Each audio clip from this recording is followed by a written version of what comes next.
നമ്മുടെ നാട്ടിൽ നിന്ന് ഒരുപാട് കുട്ടികൾ ഈ അടുത്തായിട്ട് ജർമ്മൻ ലാംഗ്വേജ് പഠിക്കാൻ പോകുന്നത് നിങ്ങൾ ശ്രദ്ധിച്ചിട്ടുണ്ടാവും അല്ലേ? ജർമ്മനിയിലെ എഡ്യൂക്കേഷൻ എന്ന് പറയുന്നത് ഇപ്പോൾ ഒരു ട്രെൻഡിങ് ആയിട്ട് നിൽക്കുന്ന ഒരു സംഗതിയാണ്. പ്രത്യേകിച്ച് ജർമ്മനിയിലെ നഴ്സിംഗ് പഠനം. +2 കഴിഞ്ഞ ഉടനെ ഒരു കൊല്ലം ജർമ്മൻ ലാംഗ്വേജ് പഠനത്തിന് വേണ്ടി മാറ്റി വെച്ചിട്ട് അതിൻ്റെ B2 ലെവൽ വരെ A1 A2 B1 B2 level വരെ പാസ്സായി ജർമ്മനിയിലേക്ക് പറക്കാനുള്ള തയ്യാറെടുപ്പിലാണ് നമ്മുടെ നാട്ടിലെ പല കുട്ടികളും.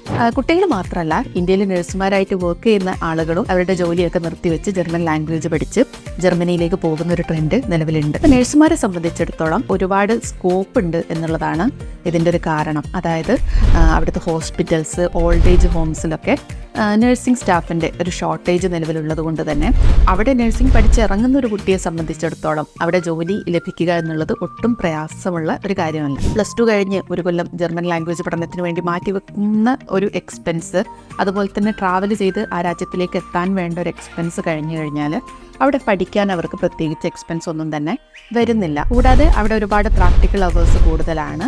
അതുകൊണ്ട് തന്നെ അവർക്ക് നല്ലൊരു തുക സ്റ്റൈപ്പൻഡായിട്ട് മാസം ലഭിക്കും. അപ്പോൾ അതിൽ നിന്ന് ടാക്സ് ഒക്കെ കഴിഞ്ഞാൽ തന്നെയും അവരുടെ ഡെയിലി എക്സ്പെൻസ് മീറ്റ് ചെയ്യാനുള്ളൊരു എമൗണ്ട് ആ കുട്ടികൾക്ക് തന്നെ സമ്പാദിക്കാൻ കഴിയും. അങ്ങനെ ഒരുപാട് ഹൈലൈറ്റ്സ് ഉള്ളത് കൊണ്ടാണ് നമ്മുടെ കുട്ടികളൊക്കെ ജർമ്മനിയിലേക്ക് പറന്നുകൊണ്ടിരിക്കുന്നത്. അപ്പോൾ ഈ ജർമ്മനിയിലെ നഴ്സിംഗ് പഠനത്തെക്കുറിച്ച് വിശദമായൊരു ബ്ലോഗ് ഞങ്ങളുടെ വെബ്സൈറ്റിലുണ്ട്. നിങ്ങൾക്ക് ഞങ്ങളുടെ വെബ്സൈറ്റ് സന്ദർശിക്കാം. അതുപോലെ തന്നെ ജർമ്മനിയിലെ നഴ്സിംഗ് പഠനത്തെക്കുറിച്ചൊക്കെ കൂടുതൽ അറിയാൻ വേണ്ടിയിട്ട് ഞങ്ങളെ കോൺടാക്ട് ചെയ്യാം. Stanford study abroad.